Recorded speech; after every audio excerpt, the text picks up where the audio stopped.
Finally student, Rajasthan board कक्षा 11वीं वार्षिक परीक्षा 2025-26 हिंदी अनिवार्य का जो पेपर है वो फाइनली आपके आज हो चुका है। इस वीडियो के अंदर इस कंप्लीट पेपर का फुल सॉल्यूशन, कंप्लीट पेपर की फुल आंसर की आपको इस वीडियो के अंदर मिलने वाली है। तो वीडियो को आपको कंप्लीट देखना है और आपका पेपर कैसा हुआ, आपने 100 में से कितने नंबर का स्कोर किया, ये आप सभी बच्चों को कमेंट बॉक्स में जरूर बताना है। तो इस वीडियो के अंदर इस कंप्लीट पेपर का फुल सॉल्यूशन, कंप्लीट पेपर की फुल आंसर की एक साथ आपको इस वीडियो के अंदर मिलने वाली है। तो वीडियो को आपको कंप्लीट देखना है और साथ साथ में आप अपने उत्तर है वो मिलान कर सकते हैं कि कौन सा क्वेश्चन आपने सही किया है और कौन सा क्वेश्चन आपने गलत किया है। तो सबसे पहले आपको प्रश्न संख्या 1 के अंदर वस्तुनिष्ठ प्रश्न आपको दिए गए थे। तो इसमें पहला प्रश्न आपको दिया गया था कि संगीत, नृत्य, अभिनय कलाओं को एक शास्त्रीय कला का स्वरूप किसने दिया। तो इसमें 4 ऑप्शन आपको दिए गए थे। तो इसमें द वाला ऑप्शन है वो आपका सही होगा, शास्त्र ने। उसके बाद में देखिए दूसरा प्रश्न आपको पूछा गया था कि गलता लोहा कहानी में स्कूल का मॉनिटर है वो कौन था। तो ए ऑप्शन में मोहन, बे ऑप्शन में धनराम, स ऑप्शन में त्रिलोक सिंह और द ऑप्शन में रमेश। तो दूसरे प्रश्न का सही उत्तर आपके ए ऑप्शन करेक्ट होगा, मोहन। उसके बाद में देखिए तीसरा प्रश्न आपको पूछा गया था कि नमक का दरोगा कहानी का संदेश है। तो नमक का दरोगा कहानी का जो संदेश है इसमें सही ऑप्शन आपका द ऑप्शन सही होगा, यानी निर्भय होकर कर्तव्य पालन करने का। उसके बाद में 4 नंबर प्रश्न आपको पूछा गया था कि पथेर पांचाली फिल्म में निर्माण में सबसे बड़ी समस्या क्या थी। तो 4 नंबर प्रश्न का सही उत्तर आपके द ऑप्शन होगा, धन का अभाव। उसके बाद में देखिए नेक्स्ट है आपके 5 नंबर प्रश्न आपको पूछा गया था कि पेड़ को हटाकर उसे जल्दी निकाल लेना चाहिए, यह किसने कहा। तो 5वें प्रश्न का सही उत्तर आपके स ऑप्शन सही होगा, मन चले कल रखने। उसके बाद में बच्चों नेक्स्ट है आपके 6ठा प्रश्न आपको पूछा गया था कि मीरा अपने आराध्य कृष्ण की उपासना करती थी।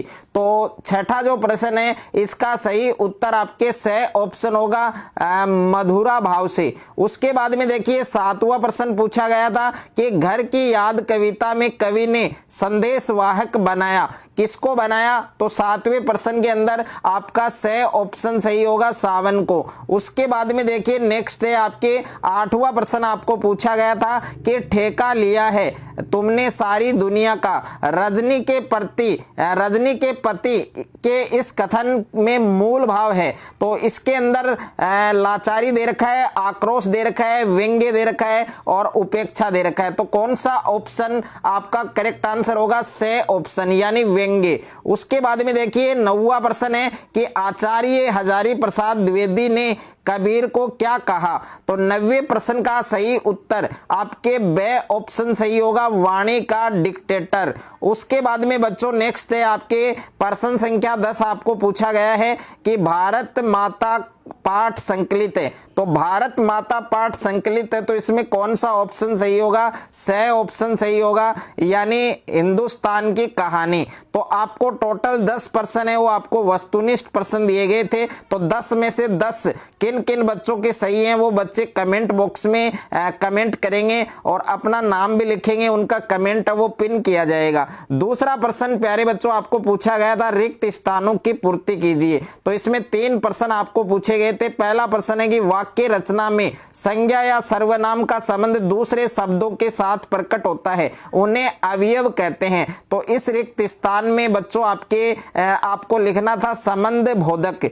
क्या लिखना था बच्चों, संबंध बोधक। तो पहला जो रिक्त स्थान है इसमें आपके संबंध बोधक आएगा। क्या आएगा बच्चों, संबंध बोधक। अगर आपने पहले रिक्त स्थान में संबंध बोधक लिखा है तो ये आपका बिल्कुल करेक्ट आंसर है। उसके बाद में देखिए दूसरा प्रश्न है कि वे शब्द जिनका आगमन हिंदी भाषा में भाषा से बिना रूप परिवर्तन को हुआ वे तत्सम शब्द कहलाते हैं। तो दूसरे रिक्त स्थान के अंदर आएगा बच्चों संस्कृत। क्या आएगा बच्चों, दूसरे रिक्त स्थान में संस्कृत आएगा। अगर आपने संस्कृत लिखा है तो ये आपका बिल्कुल सही उत्तर है। उसके बाद में तीसरा है आपके रामचरितमानस एक श्रेष्ठ है, तो रामचरितमानस एक कौन सा श्रेष्ठ है, तो इसमें आएगा बच्चों महाकाव्य। क्या आएगा बच्चों, महाकाव्य। तो तीसरे रिक्त स्थान में आपको महाकाव्य लिखना था। अगर आपने महाकाव्य लिखा है तो ये आपका एकदम सही उत्तर होगा। उसके बाद में प्यारे बच्चों प्रश्न संख्या 3 के अंदर,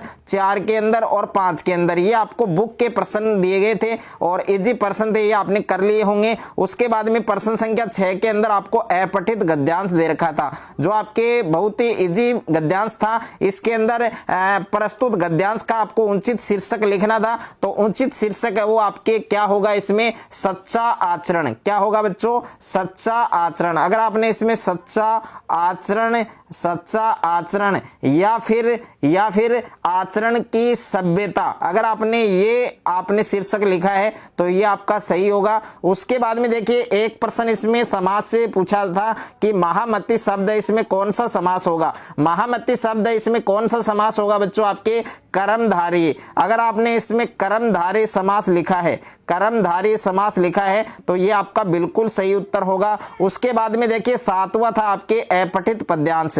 ये भी आपके इजी पद्यांश था, इसमें पहला पूछा गया था इस काव्यांश का उचित शीर्षक आपको पूछा था, तो इस काव्यांश का उचित शीर्षक होगा बच्चों आपके ग्रामश्री। क्या होगा बच्चों, ग्रामश्री लिख सकते हैं, या फिर काफी बच्चों ने प्राकृतिक सौंदर्य भी लिखा है तो उनका भी सही है। उसके बाद में देखिए दूसरा प्रश्न पूछा गया था कि खेतों में दूर दूर तक क्या फैली हुई है, तो खेतों में दूर दूर तक क्या फैली हुई है, हरियाली। तो दूसरे प्रश्न का सही उत्तर क्या होगा, हरियाली होगा। उसके बाद में देखिए तीसरा प्रश्न पूछा गया था सोने की किंकिणियां किसे कहा गया है, तो सोने की किंकिणियां है वो किसको कहा गया है, पककर तैयार हुई अरहर।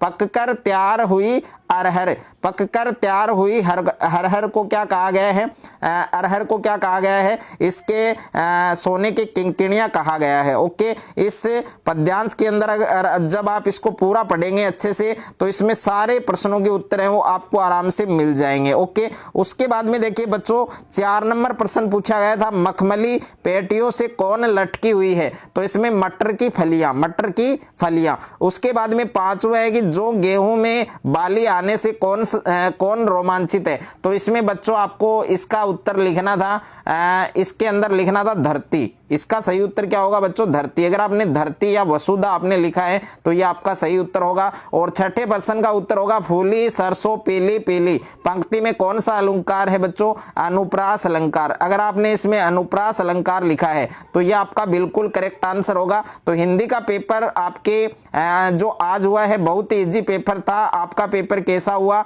आपने 100 में से कितने नंबर का स्कोर किया, ये आप सभी बच्चों को कमेंट बॉक्स में जरूर बताना है। और जो निबंध मैंने बताया था वही निबंध छपा है, तो आपने 4 निबंध आपको पूछे गए थे, 4 में से कौन सा निबंध आप एग्जाम के अंदर लिख कर आए हैं वो आप सभी बच्चों को कमेंट बॉक्स में जरूर बताना है। अगर आप चैनल पर नए हैं तो चैनल को सब्सक्राइब कर लीजिए और साथ में नोटिफिकेशन बेल को प्रेस कर लीजिए। अगर आपको ये वीडियो अच्छा लगे तो वीडियो को ज्यादा से ज्यादा स्टूडेंट के साथ शेयर करें, ज्यादा से ज्यादा वीडियो को लाइक करें।